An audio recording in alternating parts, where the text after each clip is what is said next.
evening. Hi everyone, my name is Carol Kyoy and welcome to Carol Kyoy Moments, where we connect and discuss about life, discuss about faith, discuss about culture, discuss about traveling and everything that life has to offer. In fact, life is a journey. And today we are going to be looking at life is a journey, walk in it. There is confidence in knowing that life is a journey and you need to walk in it. And before we continue, just remember to like the video, subscribe and share with friends so that we can be able to walk in this journey together. And I'm just thinking about what life could have given us. Sometimes it gives us so much and we miss out. And it doesn't matter what life could have thrown to you in the beginning or where you are right now, but what is important is what you do with that information and with that knowledge. Once you know that you're not where you wanted to be or where you used to be, that change, that moment you've known that is where the change begins.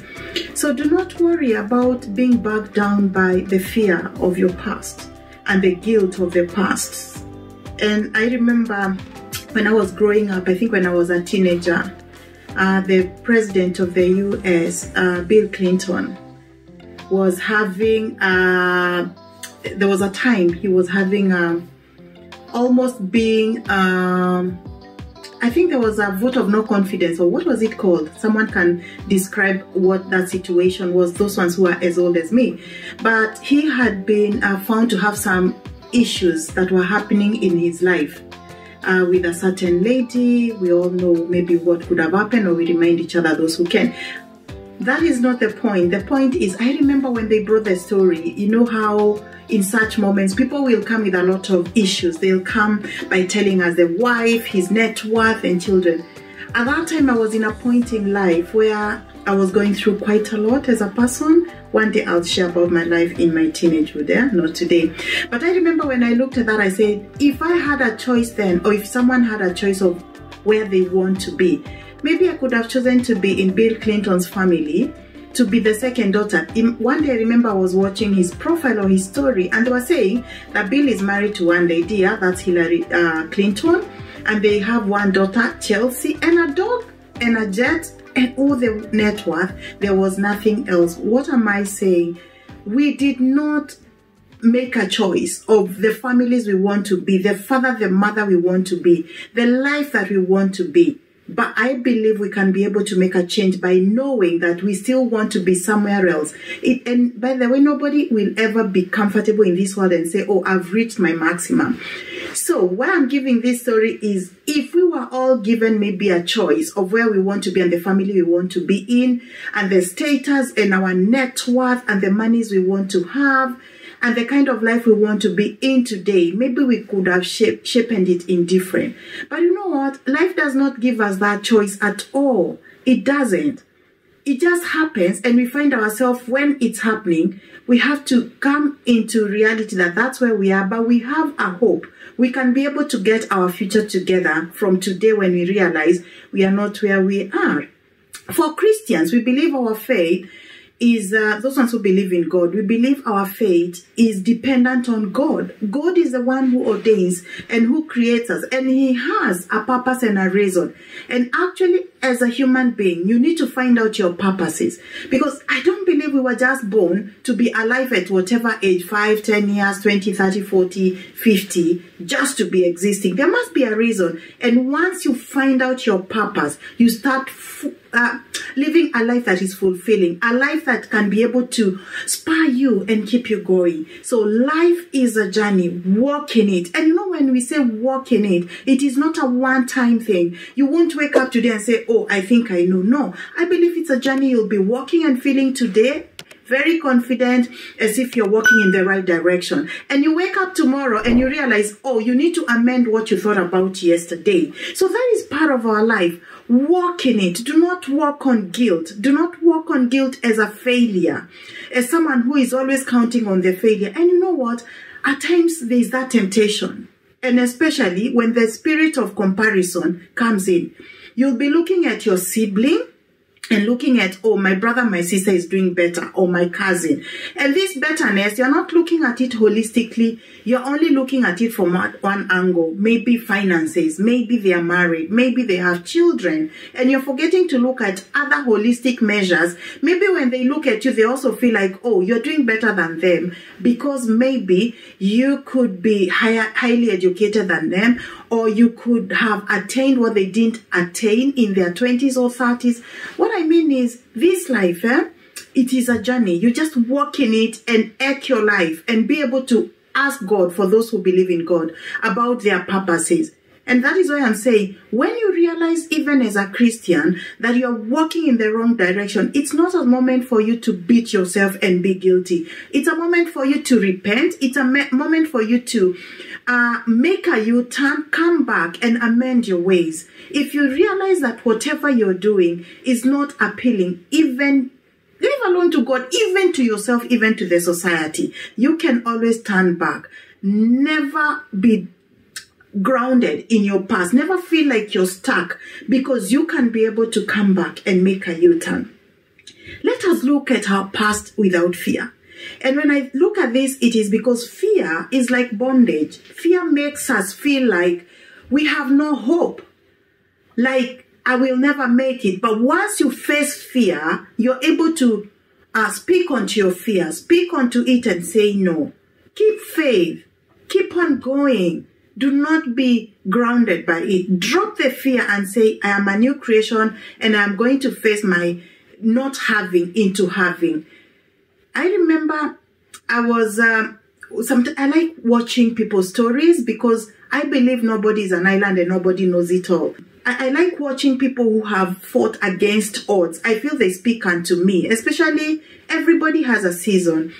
Actually, how I look at life is, everything that I've gone through in the past, I realized with time, because actually nobody can say they realized the first time, but with time, I started appreciating even the no part of not having something in life, vis-a-vis always wanting to have. And there's this statement that we find ourselves as human beings saying, why me? And the best way to look at it, I've always wondered, why not you? Or who else do you want it to be? Instead, when it happens, don't ask yourself, why me? But say, what is it in for me? What am I supposed to learn from it? If I look at it and I realize my friends are moving ahead more than me, other than asking myself, why are they and why not me? If we learn how to celebrate and bless them, and even also learn from people why things are happening to them, you'll find the spirit of fear is going to be minimized in life, and find yourself wanting to tap from other people. So the spirit of comparison is a very bad spirit, as I had mentioned there before, because you'll always not tap the maximum of you. You will be wanting to be like other people. And remember, everybody is a unique entity. We were born with our own entity and destiny. God knows our destiny. So never compare yourself. Never want to be like someone else. Always ask yourself, what is it in for me? Keep the faith. Keep on going. Do not look at yourself as where you were yesterday. Other than murmuring, you keep on murmuring, or why do I not have this? I remember when I was preparing for this, I remembered there's a song, that it's a song that is sung back in my country, in Kenya, and it's sung in my vernacular. And it says, there's someone who was complaining and murmuring that they do not have shoes. And as they were continuously murmuring, they met with someone else who did not have legs. And the singer of the song says, it melted his heart, like he had to forget about his not having shoes and start focusing on this other person. Even if this other person without legs was given the same shoes he's looking for, he had no legs to put on. Yet he had legs. You'll always find something good in you if you don't compare yourself. And I remember that song. It's very old. It's an old song, but it always plays in my head every time I feel like I'm tempted, For those ones who may be able to know my vernacular is Kikuyu. from Kenya. And the song goes like this. Please help me to sing or help me to tap more meaning from this song, because it says, Nekore ware ragate dare irato. I think CDMU akirato. Ay magaranga gekora nekore anke matare kinya na magoro. Something. It goes on like that, because that is what I remember. Like there's someone who was crying out and saying they do not have shoes.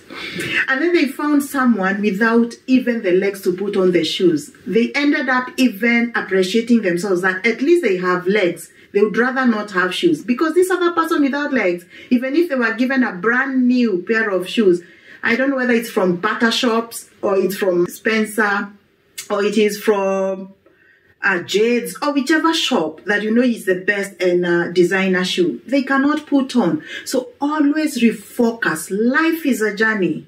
Life is a journey. Find the best in the life that you're in and walk in it. Appreciate where you are at. Do not murmur. Do not always complain. Times in life when we are looking for answers, mostly we want them instantly. You know the way people are saying nowadays, you will hear statements like instant generation, instant humanity. You know, like when I want coffee, I'll just go quickly, boil it up, or my food, I put them in the microwave. I think that is how at times we are tempted to think like, but no, life is a journey.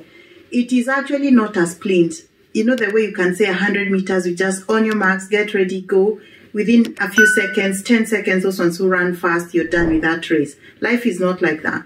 Life is a journey. It's even more than a marathon. It's continuously walking in it. It has no end. We learn every day. We walk in it every day. We adjust. And I've realized that delay is not denial. There are things that we want them now. And when they don't come, we keep on feeling like, why was it denied unto me? Or even at times, the same spirit of comparison we are saying, you end up feeling like, why has John received it or Mary received it, for example, and not me? Yet you do not know how hard they have labored for them to be there, to be reaping, to be getting the results at that time. Because in your worldview, you think because they are getting it now, they are starting to ask for it now or to want to have it, you never know what inputs they have that have costed them. Some even known or unknown. Some it's even reaping from what you don't know. Some of these things, again, I'm just going to say to the Christians and to the believers, we still believe God in his own secrecy has a way of rewarding things. We cannot dictate him. All we need to do is to know that he has good plans for us. He has good thoughts for us. And no is an answer. By the way, it's a painful answer, but it's still within his will. It's still an answer that is good, because he knows if he gives you that thing, then it will crash on you. I think about driving a car. If you were to walk into a car showroom today and you buy a car, no matter how expensive it is, and you go to the road, chances of you crashing with it and even hurting yourself, if not dying, and even hurting other road users, other drivers or other pedestrians is very high. So I look at life like that. By the time God is saying no, he's saying no because he knows you're not ready for that gift that you're asking for that prayer that you want it answered at that time. It might be a wait, just like in a driving school, so that you get the skills to use that car. In life, God might be saying wait, so that you can be able to get more muscles, more maturity, more knowledge and know-how on how to use or how to be a blessing with whatever you're asking for. God might also say yes. When he's saying yes, it's because you're ready. You have the driving skills of that car. Remember our comparison of a car and life. That's what I'm using. So if God goes and you ask for it and immediately you get an answer, it's because he knows you have the skills of driving that car. Like a car driver, when you're ready, you go to a showroom because you have passed your exams for driving, your theory, your practicals, and you're ready to drive that car. But when God is saying no, it's because you're not yet ready. You'll be crashing onto people. You know, I remember in leadership, let me discuss about leadership. There are some people who want to be leaders so badly, be it in an office, be it in an organization, be it politically, those ones who seek politics. And every time they fail, you can see the bitterness. You can see how bad they feel. How about if they look at it like, by the way, I need to ask myself, what are the lessons? Why am I not good enough? Why wasn't I given this post if it's like elective one, like politics? Or if it's awarded ones, or the ones that we have internal interviews in an organization. And you'll find maybe there are things that you're not yet mature for it. If you become a manager at that time, you'll be the one who will be crushing everyone, you know, because you're a bad decision maker, or you're bad with human resource issues, or maybe how to handle people. If you're a politician, maybe you're not mature also to lead many people with diverse cultures and diverse needs. Maybe your integrity is compromised. You need to work on your integrity. So what I'm saying is, I've learned in life, now that we're saying life is a journey, no is also a good answer. Walk in it. Polish yourself. Ask yourself, why is this happening? Like even sometimes in relationship, there are these relationships that people get into between, that is marriage relationships. Maybe a man gets into a relationship with a woman and they start dating, they're very excited. They get into courtship, they're very excited. They even get engaged and they're heading to marriage. And it all of a sudden it goes. Out of the blues, other than keeping on blaming and saying, oh, he left me, she left me, why did it happen? At times it's for the good. If you look at it, there could be a good reason, whether at that point you can see it or not. Maybe in the future, when you look at the back of it, you'll be able to see there was a good reason why that relationship failed. Maybe you were not going to be a blessing to each other. Maybe you were going even to keep on annoying each other, or even butchering each other, you know, just causing pain to one another. Or maybe the children who will come in that marriage will be caught up and God's creation will suffer. So why I look at it is, even in a relationship where we invest a lot of our emotions, yeah, we need to appreciate the fact that if it was not meant to be, no is an answer. And I remember in my circle of my friends, those ones who know me, I usually tell them, I think at times relationships, we take them so seriously. That's why we have, you know, the initial stages, like when you're dating, it's like when you do, for those who love research and fact finding, it's like when you're doing data collection, you go collecting everything, all rubbish, the age, the height, the everything. Then you have to analyze to get your results all the way. Okay, it's not my area of expertise, but people who are analysts, they can attest to this, or statisticians and such people. When you're collecting data, it bogs you down because you're collecting a lot of rubbish. That's how I look at, not rubbish. Not really rubbish, but things that may sound like they don't matter. You'll be picked, like when you're collecting data for only just to know whether does HIV infection in children and maybe pregnant mothers. Allow me to just say that on top of my head. When you're doing that, you'll be collecting women who are pregnant when they're walking, and you'll be asking their age, whether they are married, you know, all those things. Where do you come from, your village, how many children? It might not be necessary, but when you come to narrow down of the analysis, you'll be able to see in your question, the question that your analysis, the research question you're having, is HIV and women in pregnancy go hand in hand, whatever you have set it, yeah? I'm trying to be late here.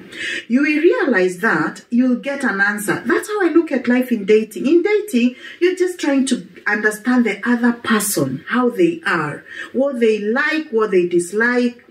Do they go to church? They don't. Do they believe in God? They don't.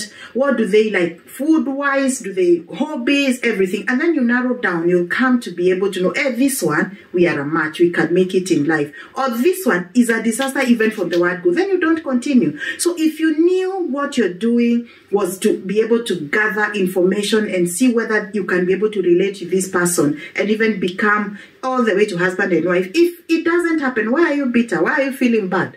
And that is why at times you might continue in that relationship and find yourself, you have been dating yourself, you have been courting yourself, you have been engaging in yourself. I know this is a topic for another day, way down the line. Continue subscribing, continue liking, continue sharing. But this is an area that we will discuss maybe in details, not today. Why at times people get so hurt in those relationships and you keep on saying, oh, he left me, she left me.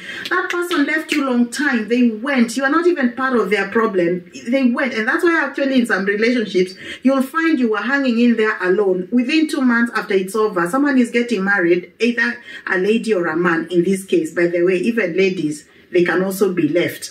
Men, they can also be left. So in relationships, it's both of them. When it happens, you start being bitter. That is why I always tell myself, if a relationship is working, that is way back. Currently, I'm married. A story for another day. It's coming, by the way. Keep it here. We are going to talk about it. When those relationship ends because it was more than one, we will talk another day. I just bless someone. It's hurting at that point when it happens, to be honest, because it's fresh and maybe you didn't see it coming or you're still in disbelief. But if it happens, I remember two of them. We just said, let's pray for one another. And I remember in my prayer, I just prayed and said, may God bless you with the best woman that suits you and me with the best man that suits me. And I remember when we said amen and opened our eyes. I am a Christian, I believe in prayers. I know this is not a value for everyone, but for myself, I'm a Christian, I believe in prayers, I believe in God. So when we prayed about that and when we opened our eyes, this man looked at me, and we were engaged for marriage, by the way. He looked at me and he said, you're a joker. I said, no, why should I be mad about it? We've tried, we can't even continue with any planning of wedding or something. And we continued like that, and there was no bitterness. We accepted and we continued. What does it mean? It helps you even to heal and to accept, and another man, another woman to find you healthy. That's a topic for another day. So life is a journey. You walk in it. We shall continue discussing. Please hit my inbox or go into the comments. Let us hear what you would like us to discuss, because it's all about life. Life is a journey. And in life, when it's a journey, we need to learn more about it. Not because anybody is an expert, by the way. I'm also in this journey. I learn every day. I make mistakes every day. I make corrections every day. Life is a journey. Subscribe, like, and share with everyone that you can be able to. And also you can find me on other pages. Facebook, it's Caro Kioi. As I've said, Instagram, it's Caro Kioi. TikTok, it's Caro Kioi. It's only on Twitter that I'm Caro Kioi 13. And here on YouTube, I'm Caro Kioi Moments. Life is a journey. Let's continue walking in it. Bye bye. God bless. Bye bye. See you later. Bye.